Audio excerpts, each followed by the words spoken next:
Fight!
Finish him.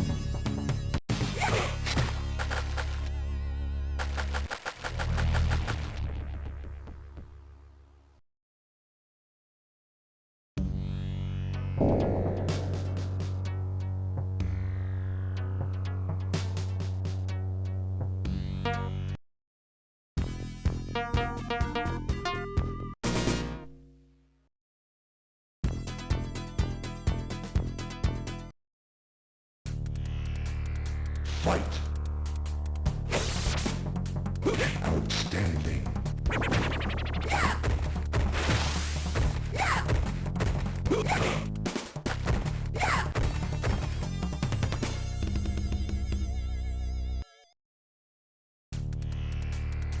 Fight.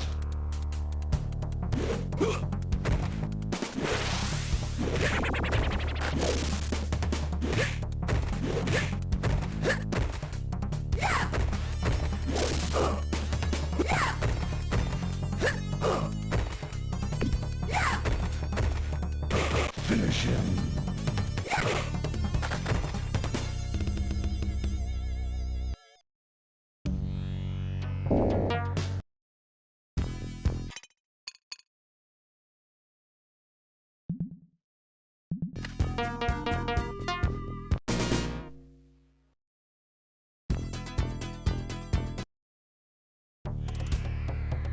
Fight.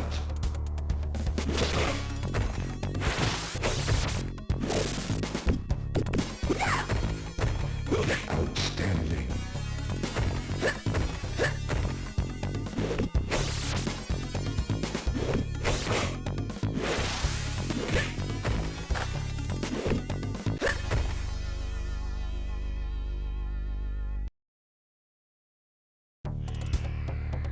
Fight.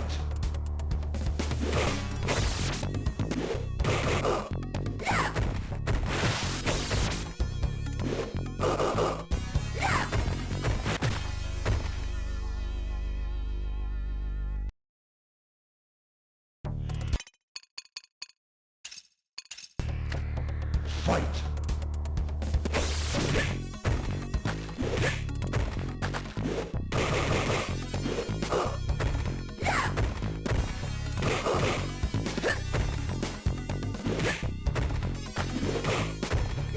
Finish him.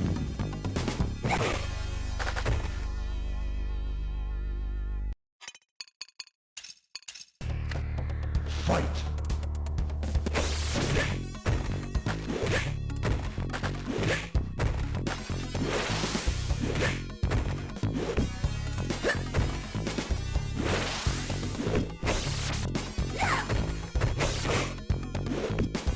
Finish her.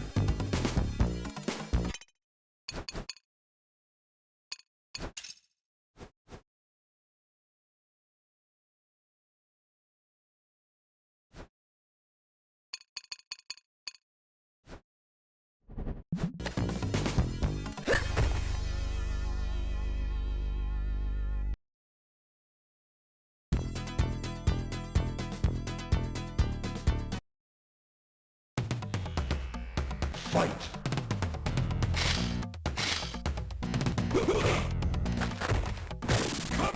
Outstanding.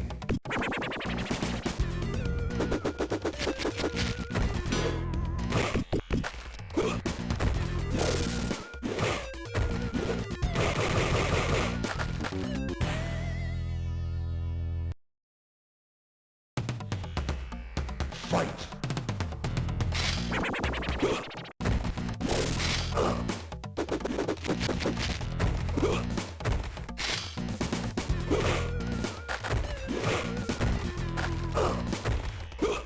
Finish him.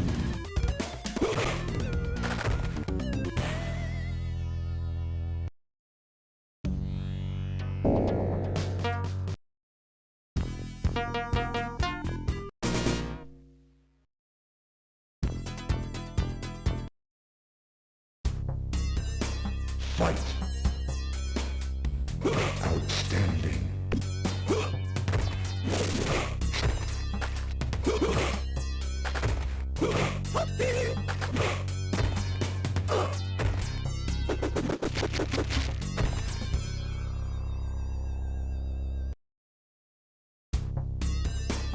Fight. Outstanding.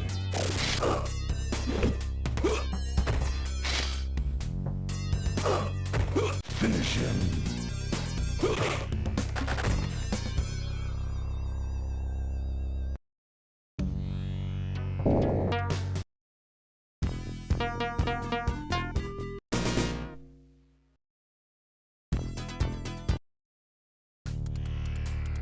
Fight.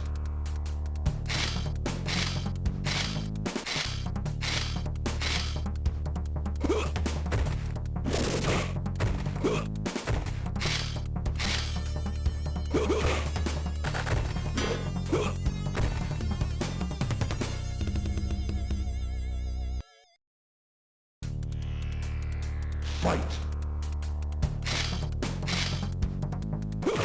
Outstanding.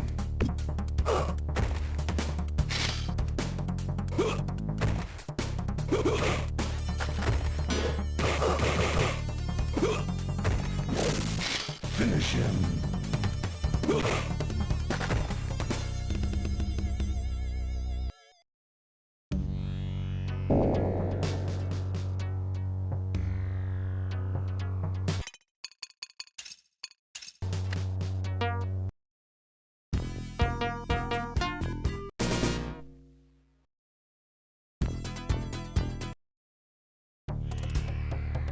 Fight.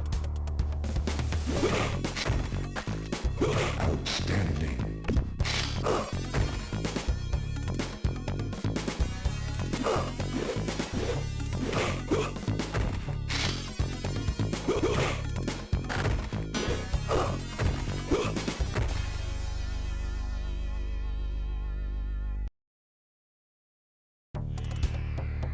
Fight. Outstanding.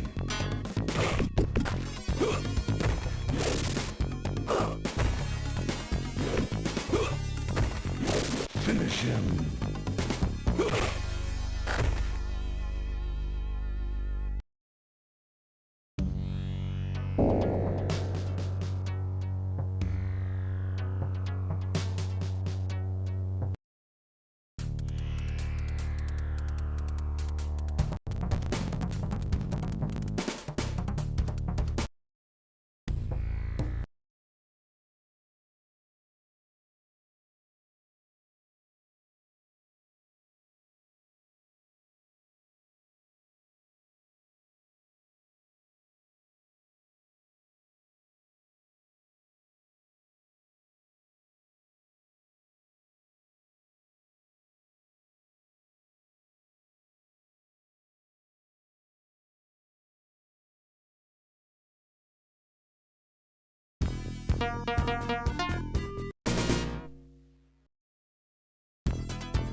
Fight.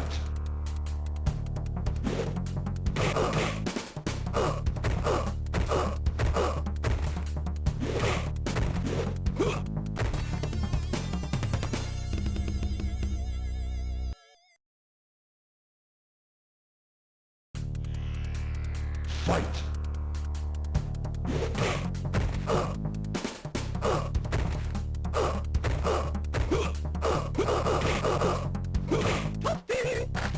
Finish him.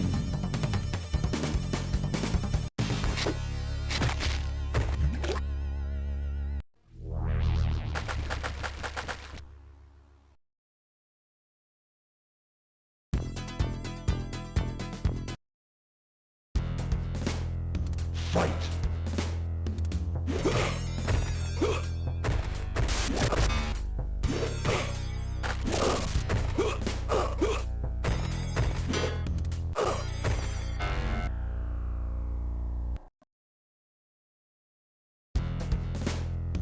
Fight.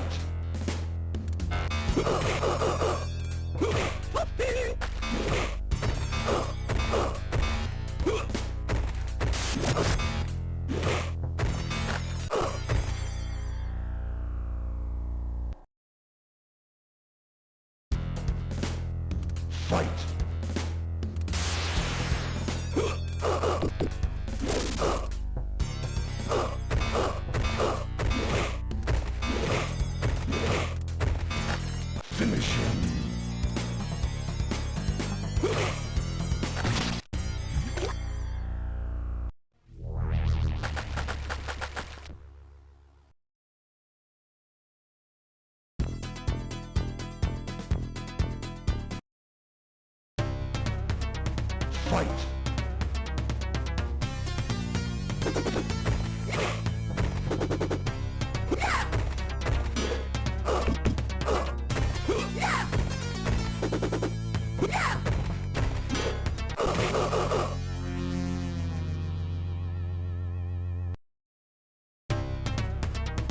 Fight!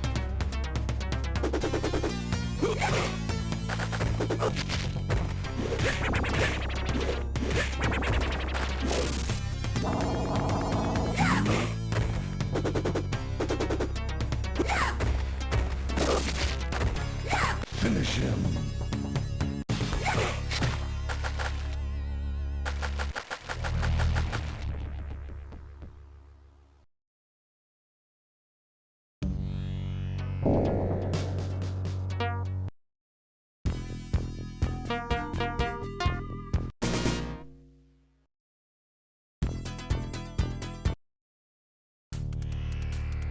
Fight!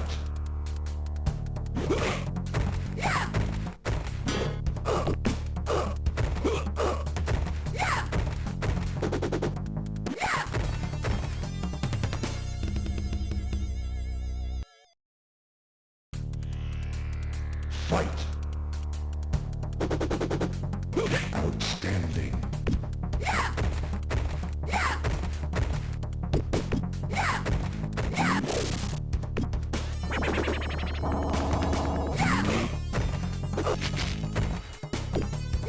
Finish him!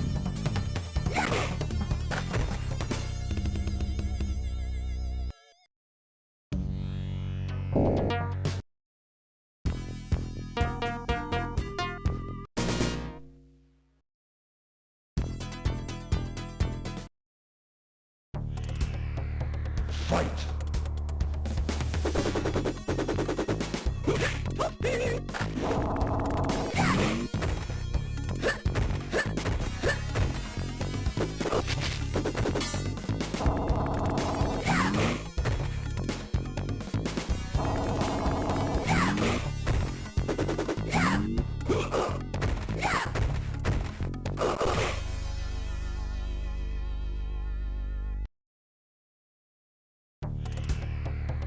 Fight!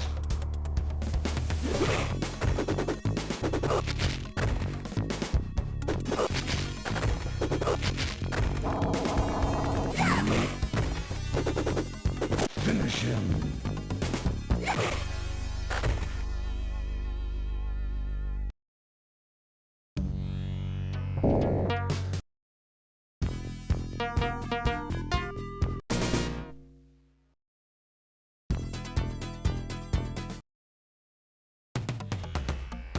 Fight!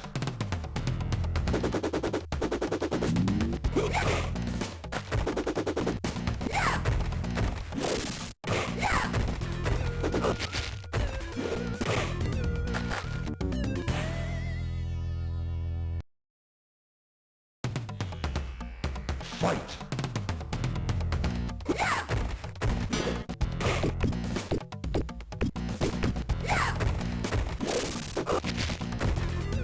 Outstanding! Finish him!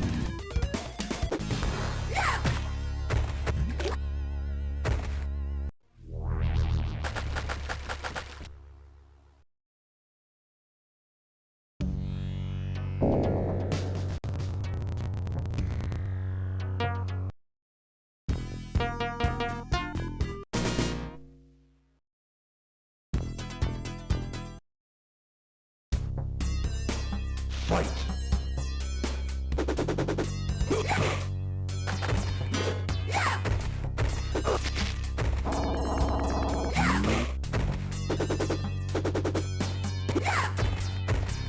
Outstanding!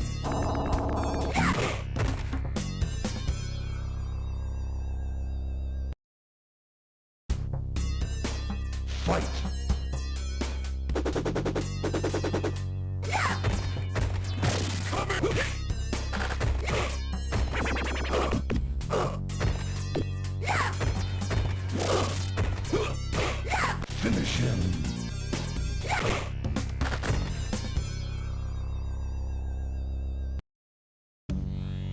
Fight!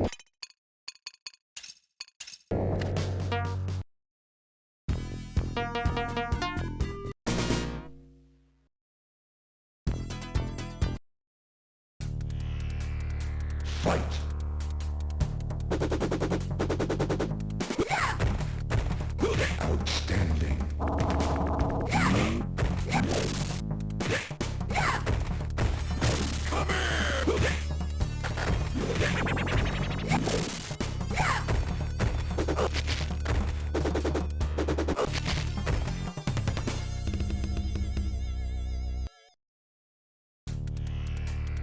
Fight!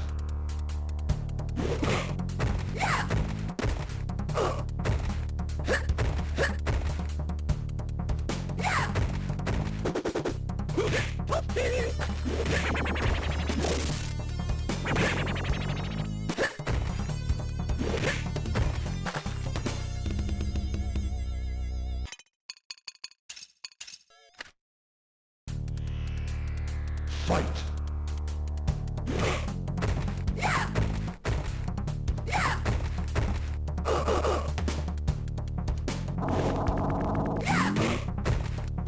Finish him.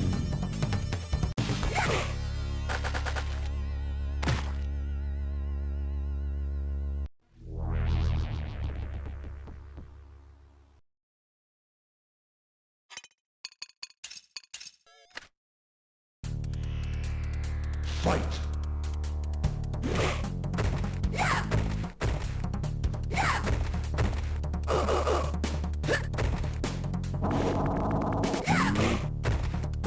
Finish him.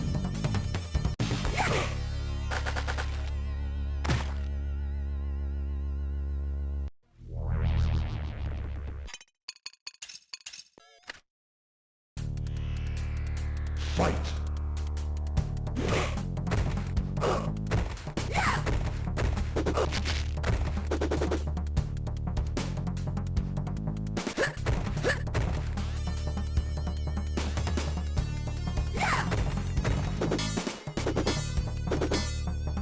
Finish him.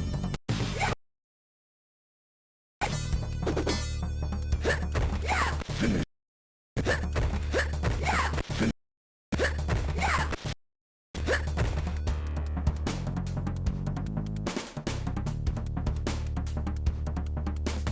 Finish him. Finish him. Finish.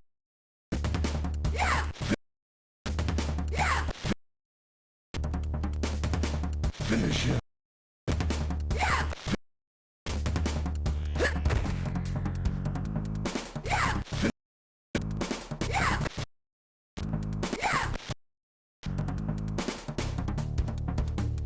Finish him.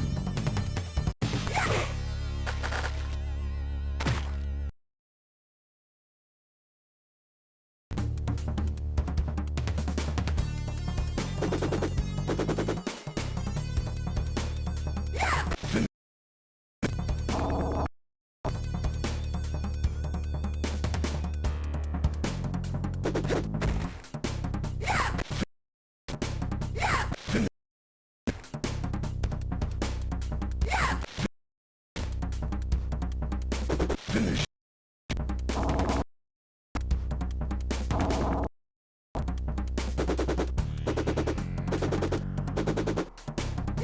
Finish him.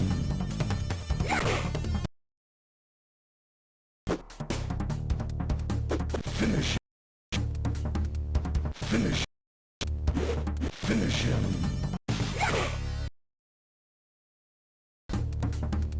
Finish. Finish him.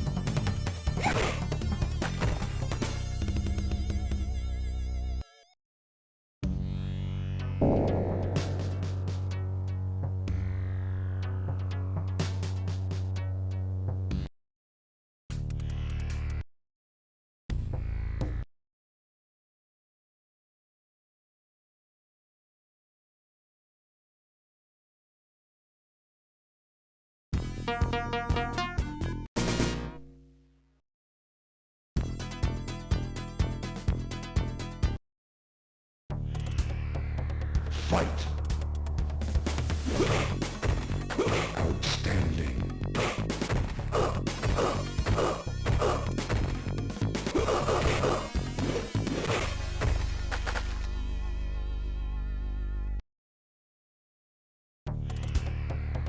Fight.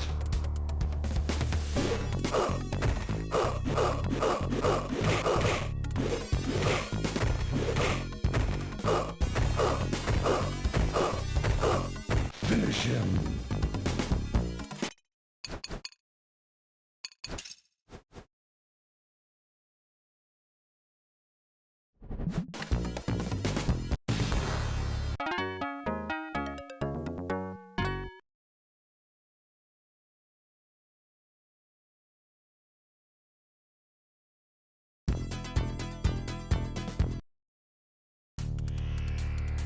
Fight!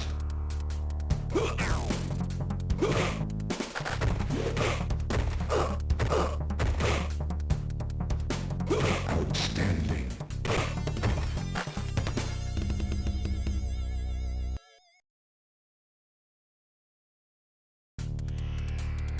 Fight!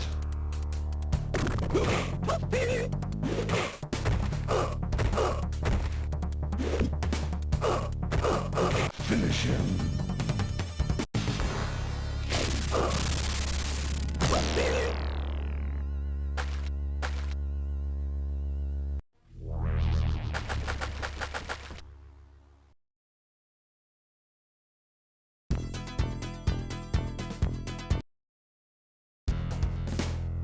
Fight!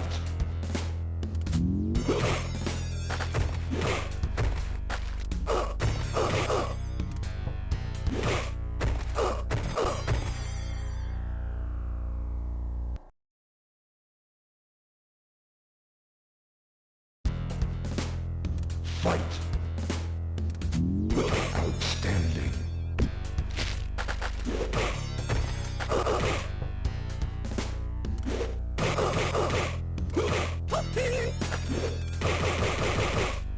Finish him.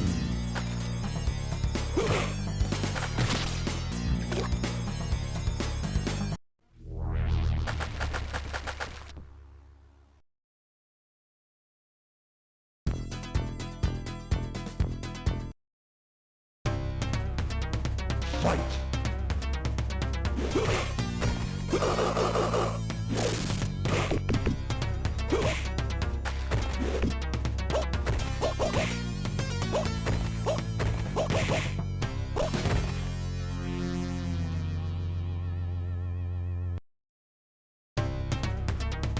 Fight!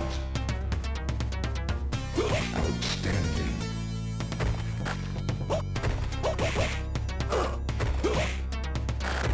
Finish him.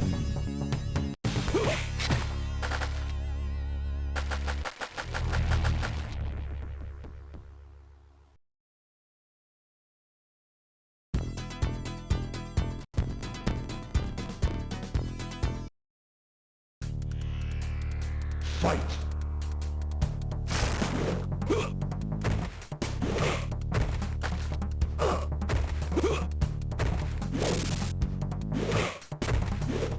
Outstanding.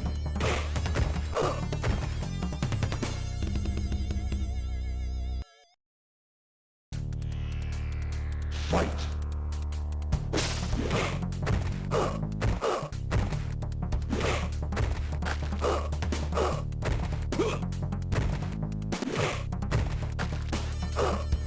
Finish him.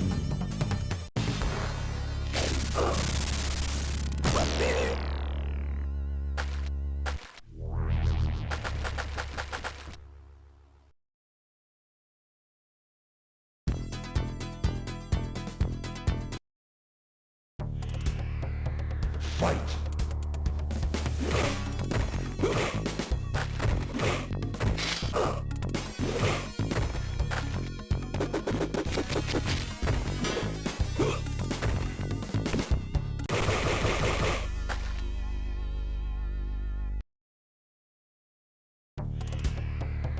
Fight!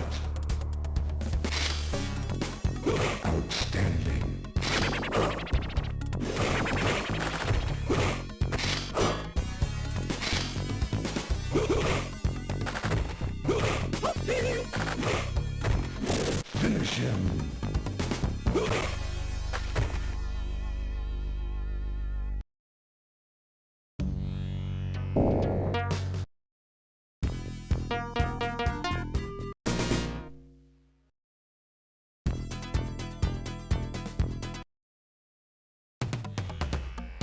Fight!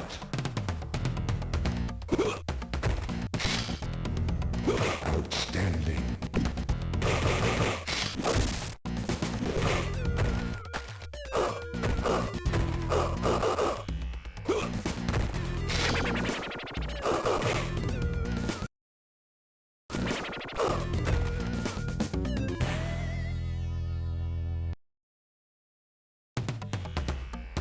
Fight!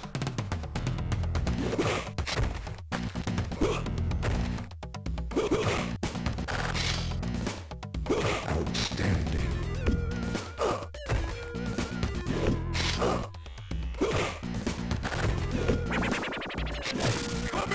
Finish him!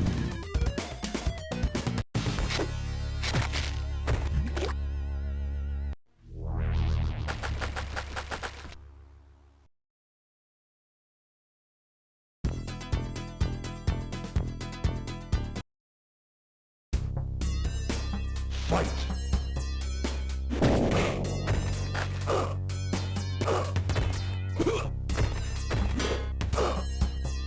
Outstanding!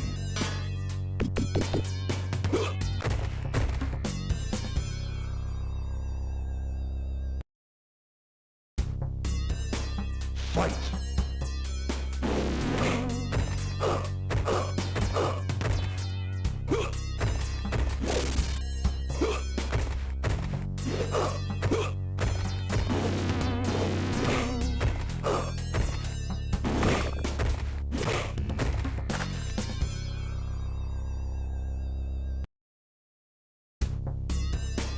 Fight!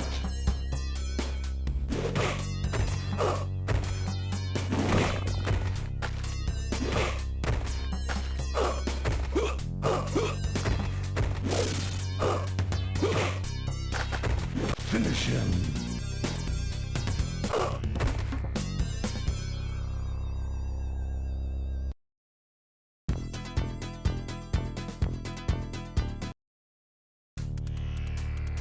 Fight! Outstanding!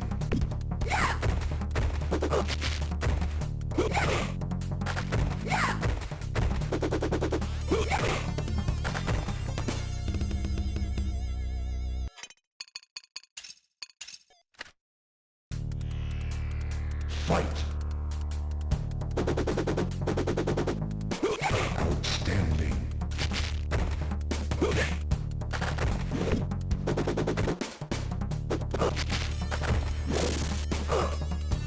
Outstanding! Finish him!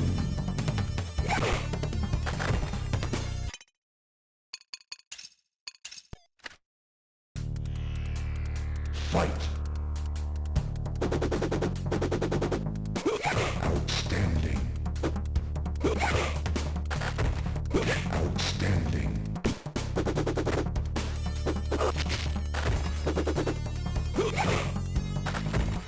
Outstanding!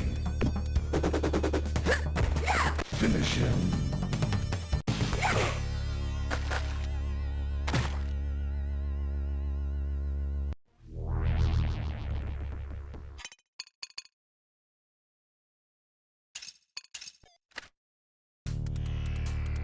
Fight! Outstanding!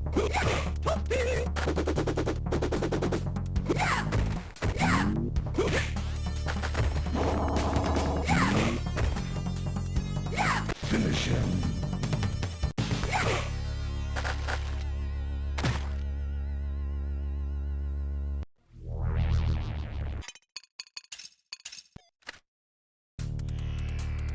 Fight! Outstanding!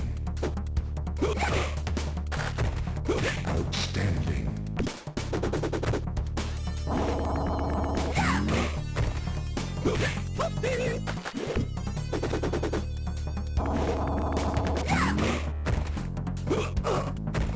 Finish him!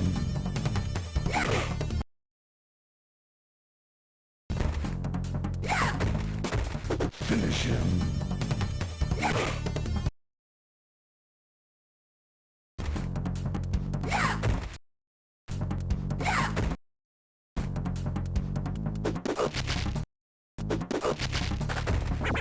Finish him.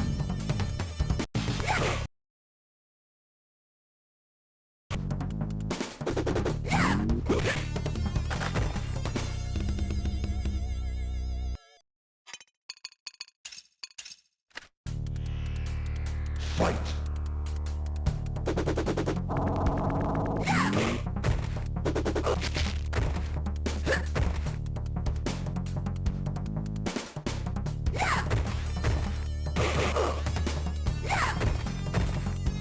Finish him.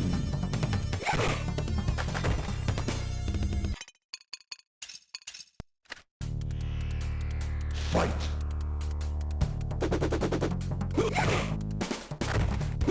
Outstanding.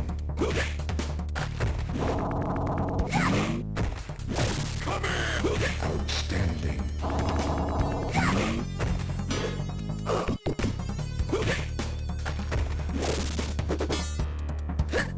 Finish her.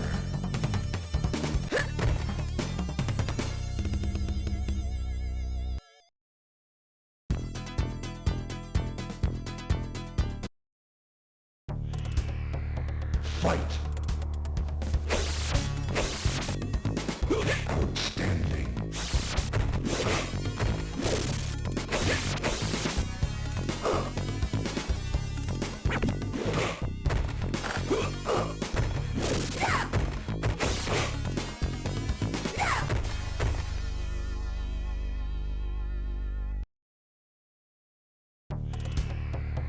Fight.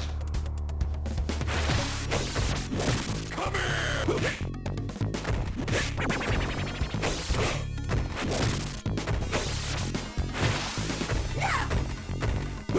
Outstanding. Finish him.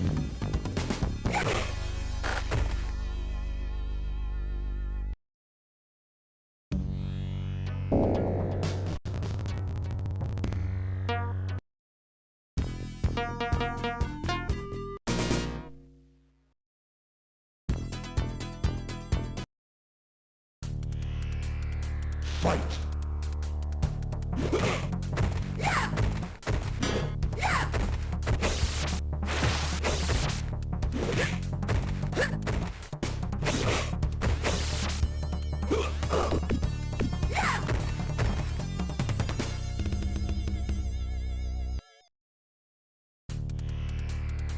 Fight.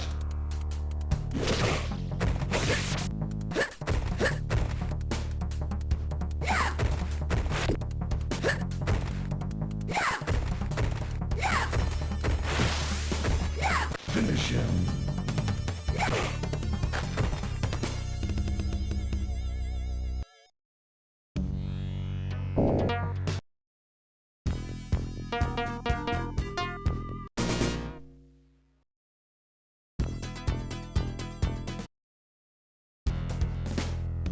Fight.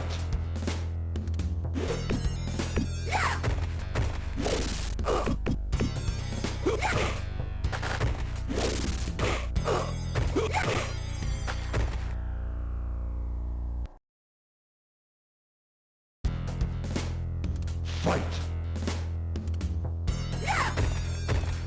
Outstanding.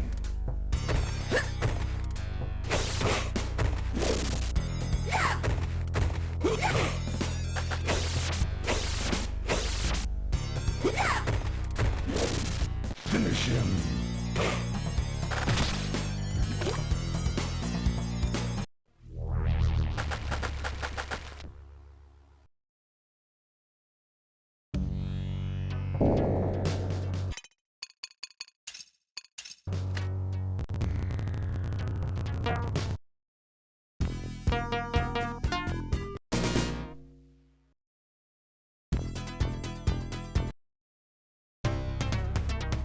Fight.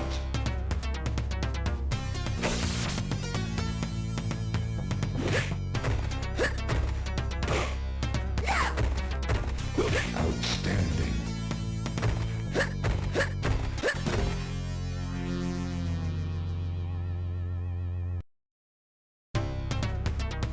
Fight.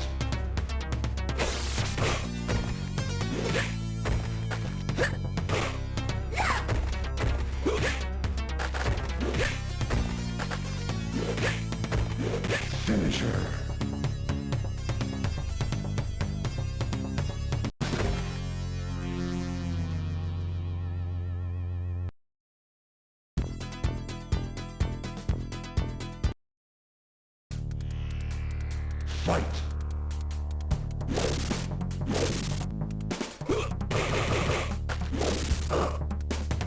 Outstanding!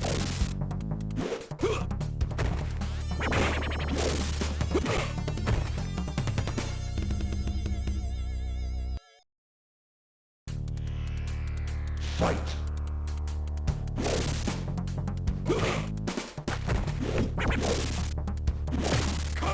Outstanding!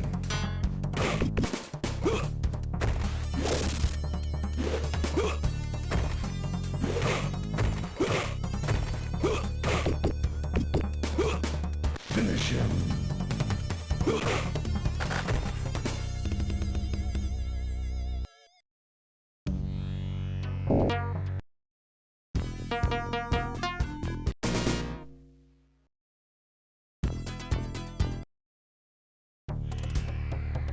Fight!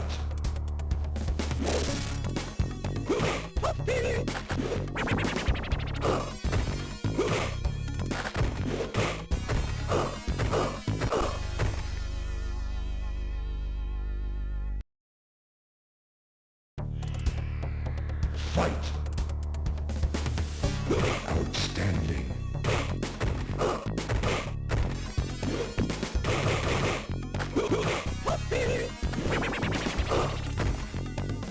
Finish him!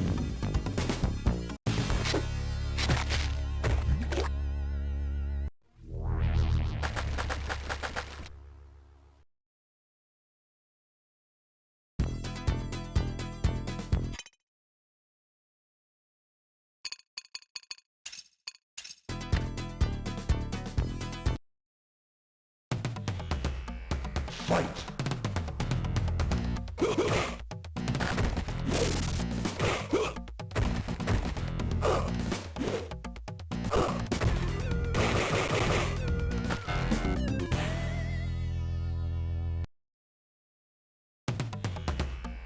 Fight!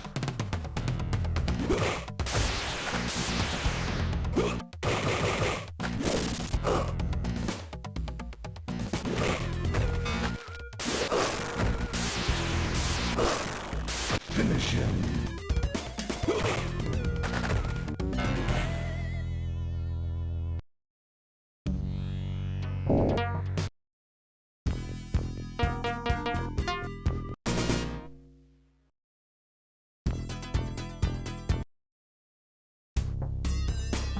Fight!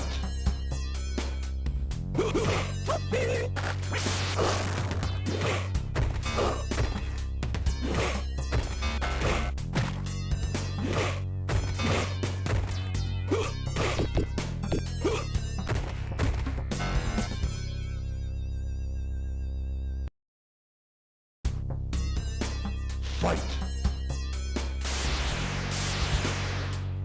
Outstanding!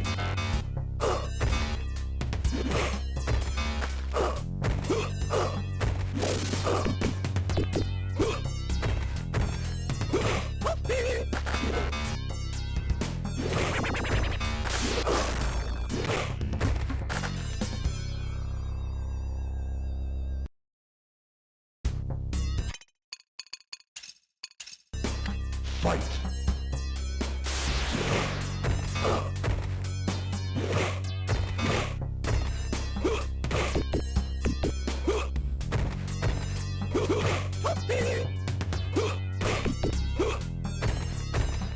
Finish him!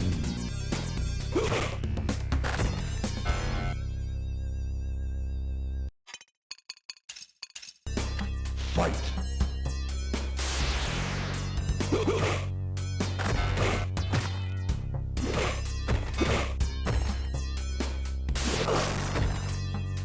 Outstanding! Finish him!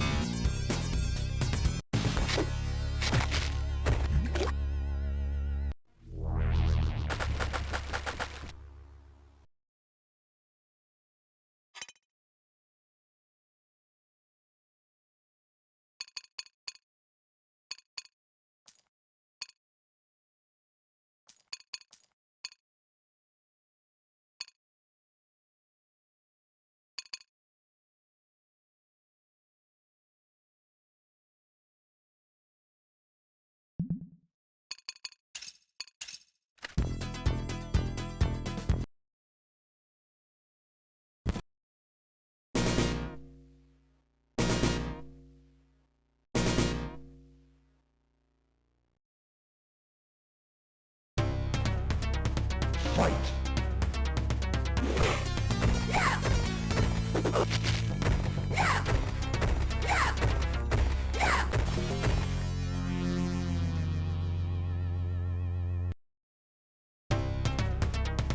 Fight!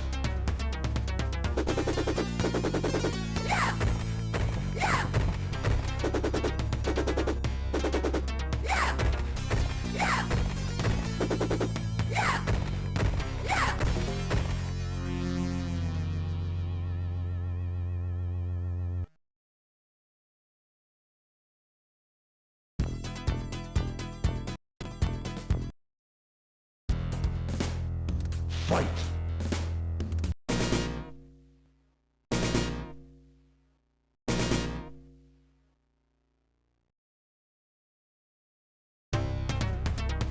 Fight!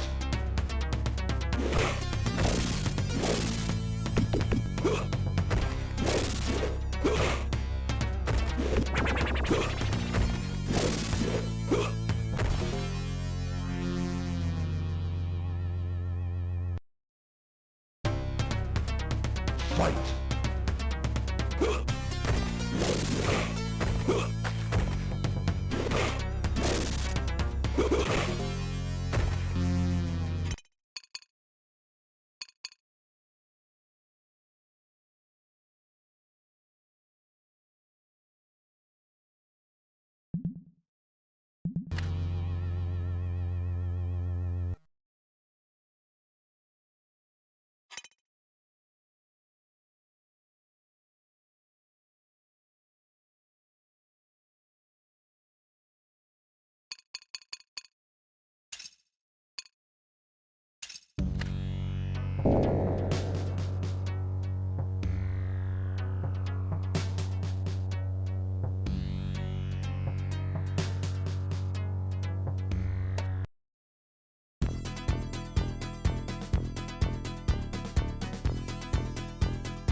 Fight!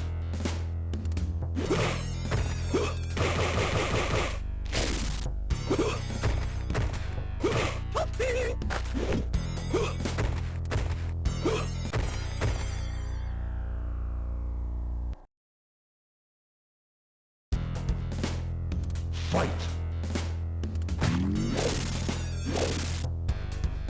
Outstanding!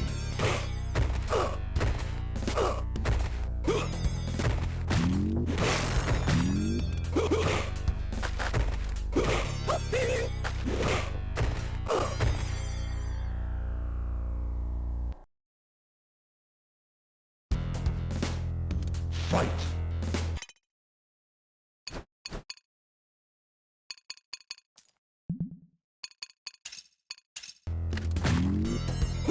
Outstanding!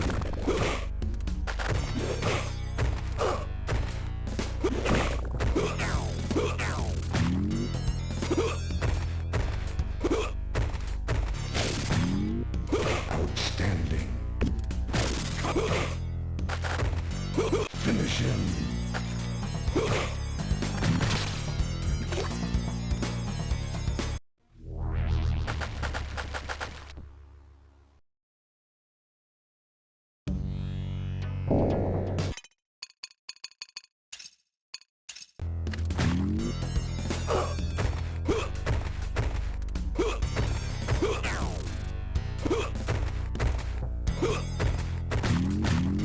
Outstanding!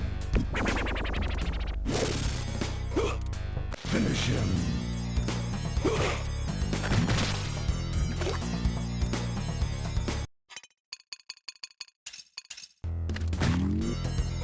Outstanding!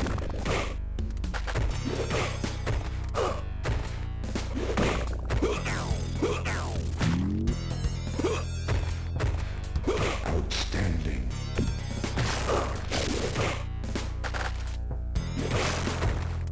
Finish him!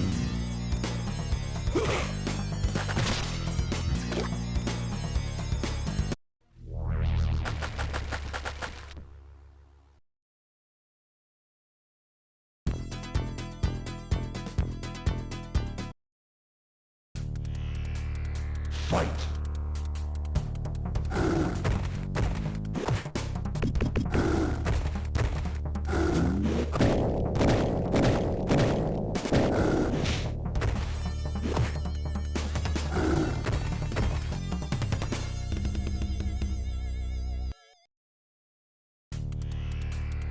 Fight!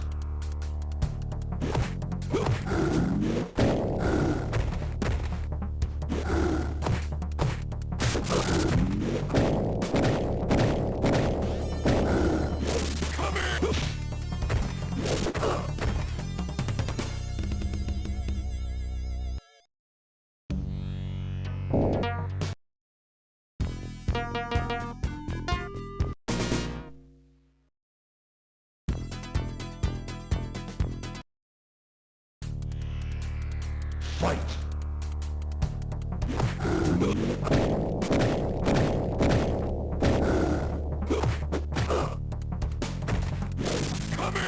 Outstanding! Come here!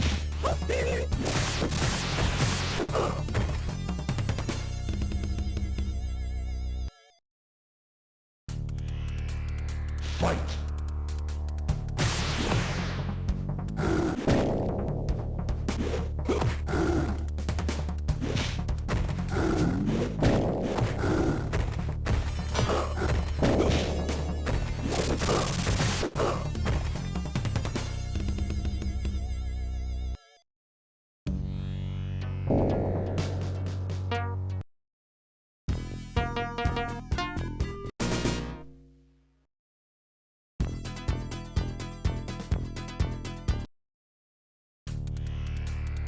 Fight!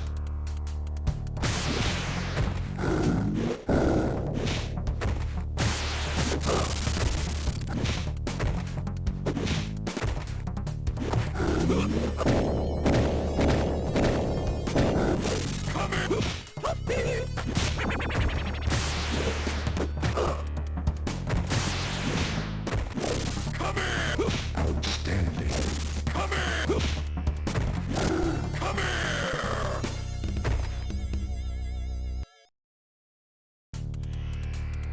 Fight! Come here! Outstanding! Come here! Come here! Outstanding! Come here!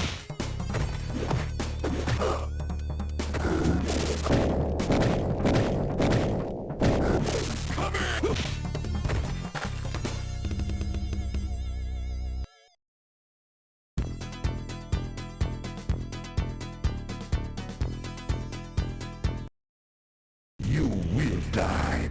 Fight. You will die. Come in. Outstanding. You will die.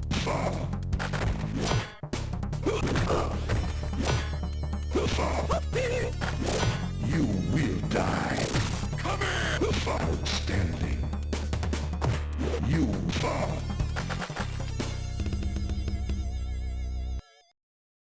You will die. Fight.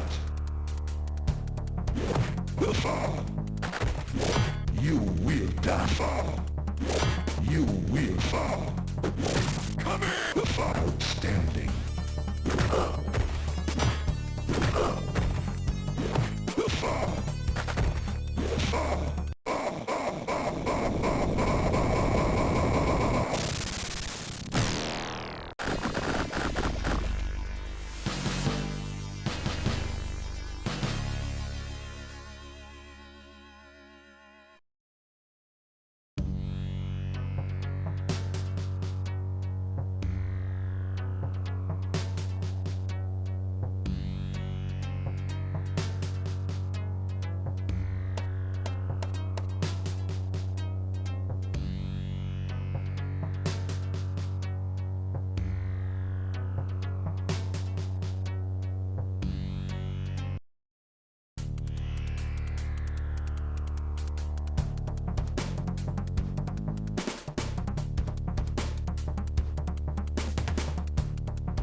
Fight!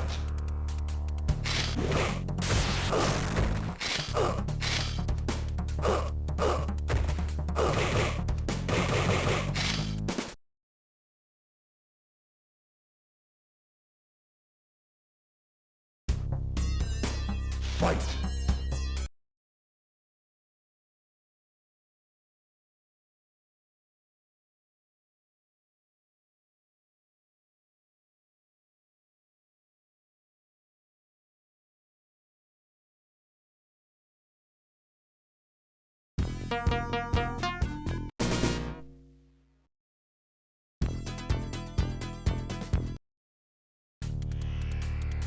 Fight! Outstanding!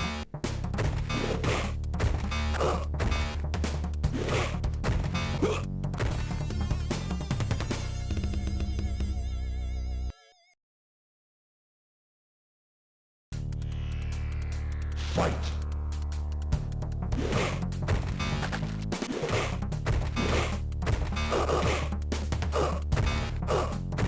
Finish him!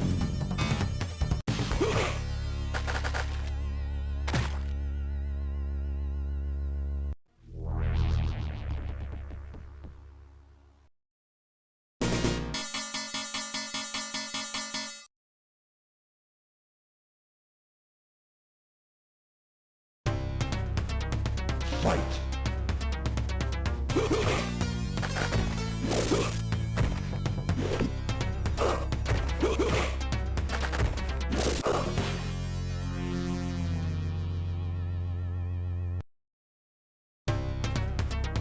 Fight!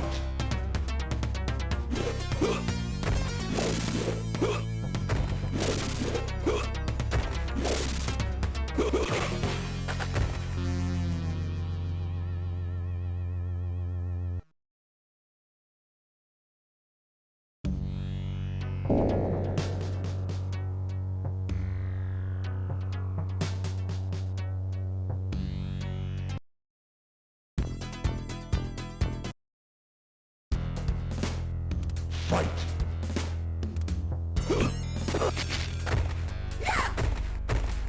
Outstanding!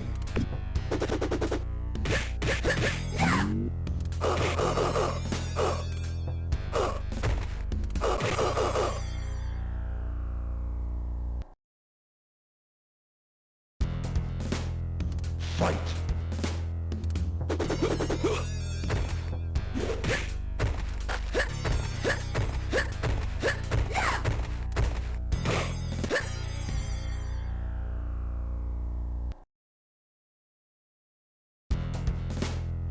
Fight!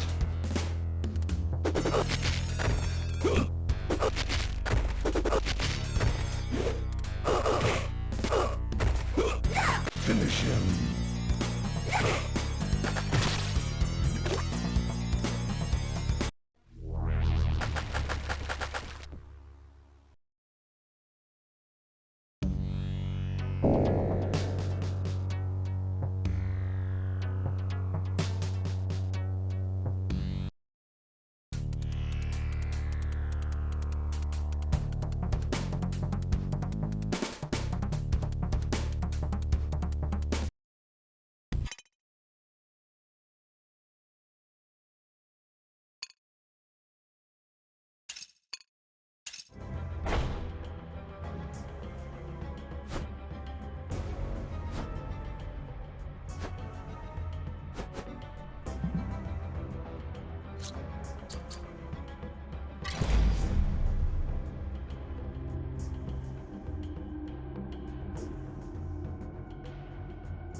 ashes of the video crash were still smoking a little bit.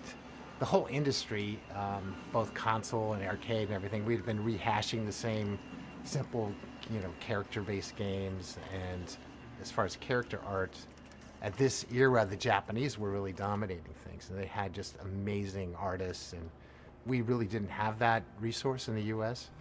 And so it was, how do we compete? I was like thinking, well, why does everything have to be some kind of fantasy or, men in tights or little cute characters running around the screen? Why can't we get Dirty Harry for the arcade? It's like, and by doing live action, we don't need all these animators. Technology was moving and digitization was starting to happen. So NARC was kind of born out of that.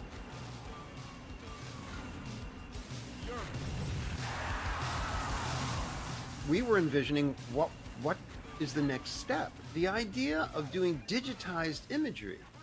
Well, one thing is it would require more than 16 colors.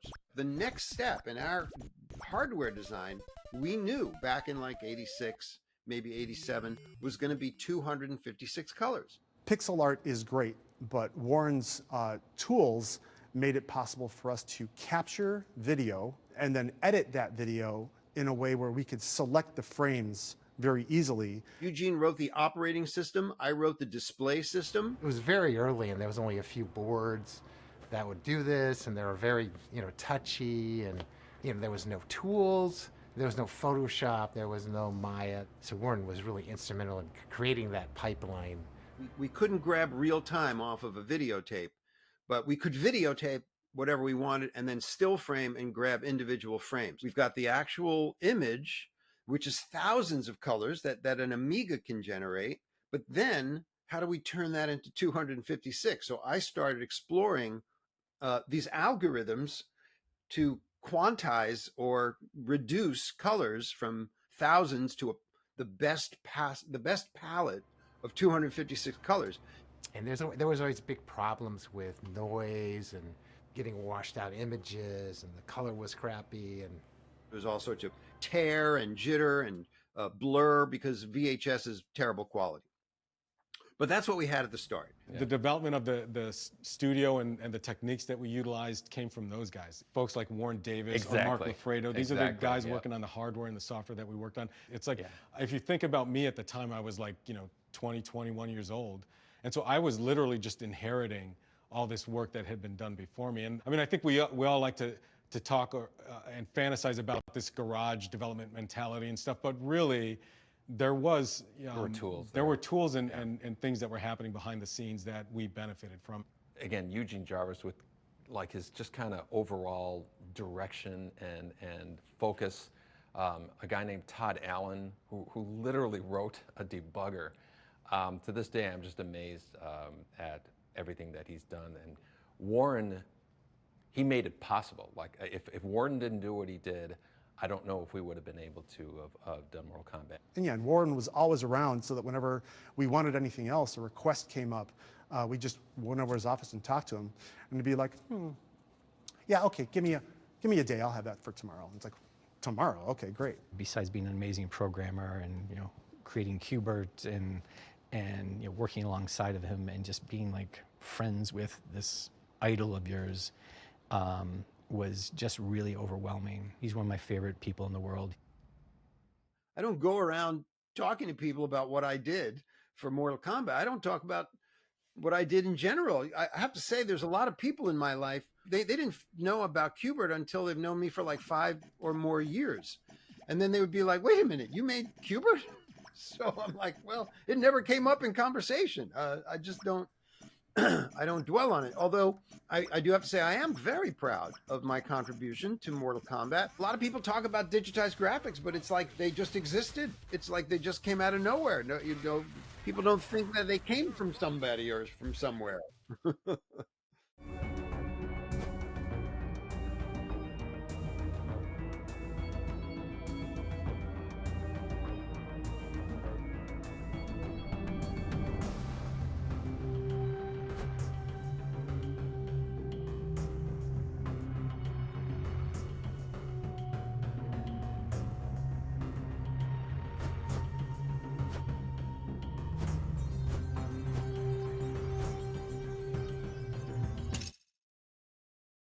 I was born and raised in Chicago. I grew up on the city's near west side, which was, I was maybe a mile and a half away from the United Center. It was a fairly rough neighborhood, but from my earliest days, I started, drawing, probably started with crayon or something, and found myself inspired by cartoons. Anything I saw on TV, I remember Popeye was a big thing that I watched a lot. Seeing Bruce Lee on the Batman television series was a big thing for me. I didn't know who he was. And this was when I discovered, oh, he's this thing called a martial artist. That was the birth of my Kung Fu consciousness. Whenever I watched a TV show that excited me or saw a movie that excited me, the first thing I did was draw a picture and try to retell those stories as comic books. For some reason, the most difficult thing for me was to find stuff to draw on. Paper was at a premium, so whenever I could get paper, I would, draw on it. I would draw on the backs of things. I'd draw on magazines, whatever I had. Paper seemed to be expensive. Growing up in the city, graffiti art was a big thing that was happening at the time, especially in the early 80s. A lot of the time, we would do stuff, on the sneak. And then I think we discovered after a while, if you just knock on a door and ask, a lot of the times they'll let you paint a mural on the side of their business or whatever it was. And so we did a lot of murals in the mid-late 80s. But I was a huge comic book reader, both DC and Marvel, and found a lot of inspiration from the comic book artists who were popular at the time. And so, of course, it was my dream to illustrate comics. I actually got a job doing it and used that money to kind of pay my way through school. Most of the work I did was for a comic book called The Real Ghostbusters, based on the cartoon that was out at the time. I was still at the American Academy of Art, so I was still in college, and I was still illustrating the Ghostbusters comic book, when a friend of mine who I met at the American Academy of Art named John Vogel got a job at Williams Electronics doing pixel art for video games. He had gotten a job at Now Comics, and he wanted me to help him with Real Ghostbusters. And I was like, sure. So he got me an interview at Now Comics. Then once I got my job at Williams Bally Midway, Mark Trammell now needs an artist. Who can we get to work with him? And I'm like, I know a guy that's in the Ghostbusters comic book, And John called me up and said that they were looking for another artist. When I was hired at Williams, it was to work on Smash TV. And so I interviewed with Mark, I interviewed with Eugene Jarvis. Amazing guy, amazing artist, working on Smash TV. He came up with this animation that the character, as he exploded, the eyeball came up right facing you in the face. And basically he had to, 3D rotate all this stuff. Like the man was a human 3D rendering system. The guy's a genius. So Smash TV was a lot of fun to work on, a lot of hand-drawn pixel sprites, very small graphics in terms of the character art that I was creating. I know that in the back of my mind, I still wanted to do comic book art, but I fell in love with video games and the folks that I worked with at Williams, and I knew right away that, hey, this is the place for me.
North California Avenue went back to the 40s.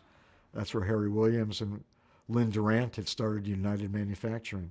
I was always obviously a big fan of Midway, and I always knew it was on California, and I would drive by and it's like, oh, that's this magic place, and that's where these amazing games were made. It was weird. It's very Chicago. It's gritty. The paint is from like, it's government green from 1947. It was in the pinball factory. So you walk into the front door and through the factory to get to our offices in the back. I mean, within a space of what, 20 feet, you go from silence to like, cacophony. It was like an assembly line. There were just Terminator 2s, just hundreds of them in line being developed, and all the sounds going off, terminated, and you know, like all the explosions going off. I was gobsmacked. Miles and miles of wires and a lot of fumes from the in-house plating facility, the stamping machines, the burning soldering irons. Everything smacking into itself, just all these sounds. And they actually had 50-ton metal presses stamping out pinball legs. The factory still had dirt floor.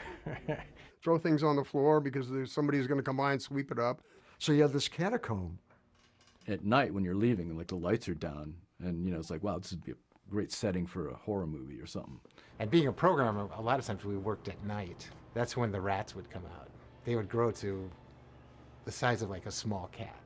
But I remember the vending machines, rats could jump up and get the product, so it'd have to be only the top 2 or 3 rows you could put a candy bar or something. And even then, sometimes you would buy something and it would just be a wrapper.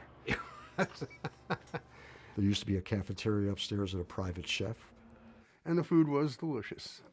They had it down. We never left the building, okay? We had half an hour to suck it up and get out and go back to work. Then you'd make it to your office. And the offices were pretty Spartan. They were rough. The work on video games happened in what we called downstairs. Upstairs was all of engineering. Everybody had an office, so it was almost like a dorm. The first time I remember meeting Ed was when John Vogel and I had shared an office. So I feel like I was involved with Smash TV and Total Carnage because I could see it being made. Ed Boon, I didn't know anything about him. I mean, he was a programmer in the pinball department at that point. Ed was coming down from the pinball department to work in the video game department. To work on high-impact football with Eugene. Right next door to me, there was a double office, and it had John Tobias and John Vogel. And there was a doorway between the 2 offices that was kind of kept closed. He cranked his music really loud, and I remember he poked his head in, and he said, hey, is that too loud? Is the music too loud? And we said, it's a little loud. So he went in and like lowered the music, and he came back, he's like, is that too loud? So anyway, that's the first time I met Ed. And after that, I think Ed started hanging around with the group of us, and we all kind of became fast friends. And I was mainly software. Those guys were mainly art. So, we had different perspectives and whatnot, just as any group of, guys in their 20s.